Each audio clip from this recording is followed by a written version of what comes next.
Ever wish your AI assistant could just, get you, understand how you think, talk like you, maybe even anticipate what you need before you ask? If you're nodding along thinking about moving past those generic AI replies, welcome to the deep dive. Today we're getting into custom GPTs. What are they? Why are they, honestly, such a potential game changer for how we work? And crucially, how can you build one that actually feels like, well, you? Our guide for this comes from the fantastic practical insights of Cindy Liu, founder of CHRO Mastermind Groups. She's been on her own AI IQ journey, as she calls it, and a lot of what she's learned and generously shared comes from Julie Chaninell's really well-regarded Second Brain course. So big thanks to Julie for putting that knowledge out there. Prepare for some aha moments today. We'll look at avoiding those classic AI frustrations and unlocking something genuinely personalized. Okay, so let's start right there. What exactly is a custom GPT? It's not just another chat window, right? Exactly. It's quite different. Cindy Lou puts it really well. She says it's like having basically your brain inside a ChatGPT. Think of it as an AI assistant you've personally trained. It's designed specifically to understand your way of thinking, follow your processes, your workflows, and then deliver answers or maybe tools or recommendations, but in your unique style. It's about making the AI an extension of your own expertise. Your brain inside ChatGPT. I like that. It's a powerful image. So what does that really mean for us, for the listeners? Why should we invest the time to build one? There's already so much AI out there. Well, the core value, and Cindy really highlights this, is about saving time, yes, but more importantly, getting usable output. You know how sometimes generic GPTs just kind of ramble on? Oh, definitely. Yeah, or they give you something that's just not really actionable, no usable output, as Cindy says, or it just doesn't sound like you or think like you. Yeah. A custom GPT is built to tackle exactly those problems. It's tailored. Right, getting past that generic wall. And Cindy, coming from HR, she shared some really concrete examples of how this could work in that world. Could you give us a feel for those? Absolutely. She mentioned, for instance, an employee message generator. Imagine HR needing to send out communications. This ensures it always hits the right brand tone consistently. Or a tool to help prep leaders for a talent review. That's a complex process, right? Yeah, A very. custom GPT could guide them through it based on the company's specific approach, or even one that gives feedback on board presentations before the meeting happens. Wow, okay. That board presentation idea, that sounds powerful. It really is. And there's this great anecdote Cindy shared from Jeff Root's book, The AI-Driven Leader. They actually fed transcripts of previous board meetings into a GPT. Okay. So the executive team could then get feedback on their upcoming presentations before the meeting. The AI can analyze past discussions, maybe even predict how certain board members might react or what questions they'd ask. Seriously, I know. predicting responses. Yeah, and the result. Much smoother, more effective board meetings because the team was better prepared, they could anticipate the dynamics. It shows how personalized AI isn't just for, like, small tasks. It can impact really high-stakes interactions. That's genuinely transformative potential right there. Now, Cindy gave a lot of credit to Julie Chaninell's Second Brain course for figuring out how to build these effectively.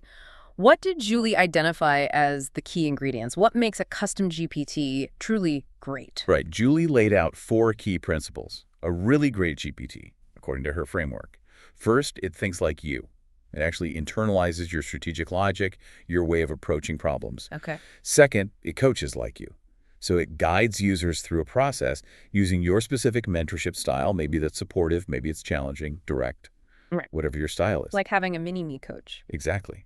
Third, it produces usable output. Seems obvious, but it means consistently delivering something tangible, something actionable that people can actually use. Not just theory. Right. And fourth, and this was interesting, it prevents people from making mistakes without you. It kind of anticipates the common slip-ups or pitfalls in a process and proactively guides users away from them. It builds in your foresight. That last one is fascinating, embedding foresight. But okay, let me ask this. How is this different from just, setting up different chat threads or using those project folders in ChatGPT to keep things organized? Yeah, that's a really important distinction Cindy made. Those project folders, or projects as ChatGPT calls them, now they're mainly for your personal use, organizing your chats, your notes. It's about individual productivity. Okay. Custom GPTs, though, are built to be shared. They're designed to help others by encapsulating your expertise, your methods, basically packaging your knowledge so other people can benefit from it, even when you're not there. It's more about distribution of expertise. Got it. So projects for me, custom GPTs for scaling my knowledge to others. That makes sense. All right, let's say we're convinced. We want to build one. Where do we start? Do we just jump into that configure tab in the GPT builder? Okay, this is super important. This is like the golden rules Cindy learned from Julie. Huh. Do not start writing your instructions directly inside that builder interface. Really? Why not? Instead, open a regular ChatGPT chat window, just a normal conversation, and use that conversation to get ChatGPT to help you write the instructions for your custom GPT. Use the AI to build the AI instructions. That's clever. It really is. It becomes an iterative process. Cindy said it took her about 2 hours of back and forth refining and tweaking to get the instructions right for her HR business partner coach GPT. You're essentially collaborating with the AI to define how your custom AI should behave. Okay, that's a fantastic tip. Use a regular chat first. So, assuming we're doing that, let's dive into Julie Chaninell's 7 rules for crafting great instructions. We can use Cindy's HRBP Coach GPT as an example. What's rule number 1? Rule number 1 is start with the transformation. You need to be crystal clear about the problem you're solving. What's the outcome this GPT is designed to create? Okay, the why?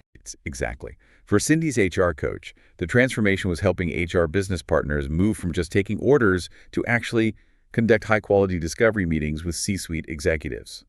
The real outcome was uncovering real business problems and building trusted relationships. Your instruction prompt needs to state that upfront, what outcome this GPT will create. Define the destination first. Makes sense. What's rule 2? It's about something often missed, right? The invisible work. That's it. Rule 2 is define the invisible work. This is about identifying what usually stops people from achieving that transformation you just defined. What are the common traps, the mistakes, the hurdles they don't even see? The hidden obstacles. Precisely. For HR leaders, Cindy pointed out things like falling into order-taking mode, just doing what they're asked instead of being strategic, or rushing to offer solutions too quickly, or having that cost center mindset instead of seeing HR as a value driver. She even mentioned how Julie Chaninell has an overthinking GPT that coached Cindy through a problem. It shows how GPTs can spot and interrupt or protect against these unhelpful tendencies. Wow, an overthinking GPT. I think a few of us could use that. Okay, so we know the goal, we know the pitfalls. How do we structure the interaction? Rule 3. Rule 3 is sequencing over stuffing. No information dumps. Right. A good GPT acts like a good coach. It guides you step by step. Not just throwing everything at you at once. Exactly. Cindy called that the show up and throw up method. You want to avoid that. Yeah. Her HRBP Coach GPT was structured around a 6-step discovery meeting process. Prep, open, big picture, then peel back the onion. Her phrase, then qualifying, the next steps. The key instruction is that the GPT should chat versus ask all the questions at once. It needs to be conversational guiding. A guided conversation, not an interrogation. Okay. Now, the really cool part, making it sound like you. Rule 4. Hardwire your voice. How does that work? This is where it gets quite sophisticated. Cindy talked about being amazed that Julie's overthinking GPT sounded just like Julie. To do this, you have to define the tone you want. Maybe it's warm, maybe it's firm, maybe slightly edgy. You also feed it specific phrases you use. Cindy uses, let's peel back the onion, so she'd tell the GPT to use them. Okay. You can even carefully provide transcripts, anonymized, of course, removing names for privacy of your own coaching or conversations. The GPT analyzes your style. And, importantly, you tell it what not to say. Terms you dislike, maybe jargon like seat at the table. It helps refine that authentic voice. So you're teaching it your personal lexicon, your tone. Yeah. Very cool. Okay, rule 5 connects back to that invisible work. Interrupt and redirect. How does it actively stop bad habits? This is about programming the GPT to be proactive. It should identify common mistakes as they happen in the conversation and gently correct the user. Cindy gave the example of stopping a recruiter from making offers too early without having full information. That's a classic mistake. Or preventing a hiring manager from saying something that undermines their negotiation leverage later. The GPT acts like guardrails, redirecting the user toward a better approach based on your expertise. Built-in course correction. Nice. What about the end result? We need something useful. Rule 6. Design for output. Yes, it needs to create something tangible. What's the deliverable? For Cindy's HRBP coach, the goal was a specific 1-page briefing document. Okay, very concrete. Yeah, and that document had defined components. A valid business reason for the executive meeting, sequenced discovery questions the HRBP should ask, maybe even a relevant case study to share. And crucially, Cindy told her GPT not to summarize the meeting notes afterwards. That's a different task, maybe for a different GPT. Focus is key for the output. Got it. Define the specific deliverable. And the final rule, number 7. Model, then abstract. How do we teach it the deeper why behind our methods? This is about showing, not just telling. The best way to get the GPT to truly internalize your thinking is to give it concrete examples. Share real-life scenarios, maybe anonymized transcripts of how you coach someone through that exact situation, or detailed walkthroughs of your decision-making process. This allows the GPT to move beyond just following rules and start to understand the underlying principles, to abstract your approach so it can apply it flexibly to new situations it hasn't seen before. Okay, those 7 rules provide a really solid framework.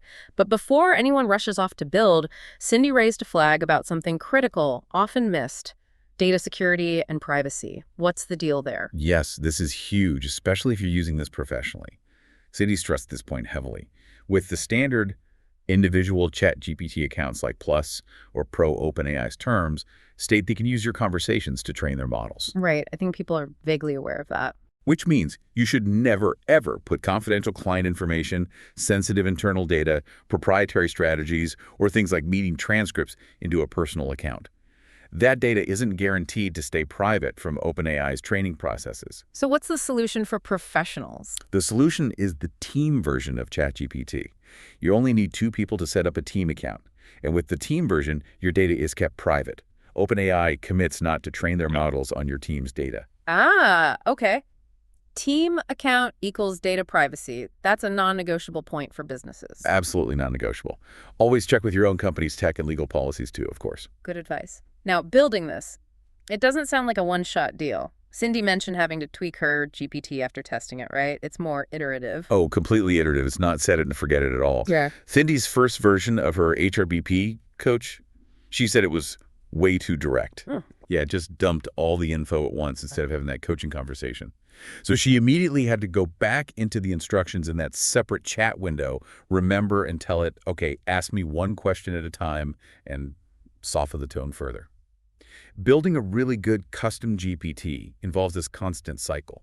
Build, test, observe the output, tweak the instructions, test again. It's an ongoing refinement. Like training a real apprentice almost. In a way, yeah. And she shared a neat practical tip for that refinement process. Use dictate mode on your computer or phone when you're testing and interacting with your GPT, rather than the voice mode some apps have. Why dictate mode specifically? Because dictate mode usually creates a written transcript of what you said. Voice mode often doesn't save the input text. Having that transcript of your side of the conversation makes it much easier to go back later and analyze where the GPT maybe misunderstood you or where you could clarify your instructions further. Ah, that's clever. Use dictate to capture your prompts for later review. Okay, this has been incredibly insightful. We've really unpacked how custom GPTs go beyond just being a tech novelty. They seem like a genuinely powerful way to, well, bottle your expertise, put parts of your thinking on autopilot, save serious time, and get consistent, high-quality output that actually reflects you. Exactly. It's about scaling your unique value. So the final thought for everyone listening is this. What does this mean for your specific work? If you could take your most valuable skill, that unique way you coach or that problem-solving process you do over and over, and distill it into a custom GPT, what impact could that have? On your own productivity, sure, but maybe also on the team you lead or the clients you serve. What is your invisible work, those crucial steps or insights you bring that a custom GPT could help make visible, consistent, and scalable?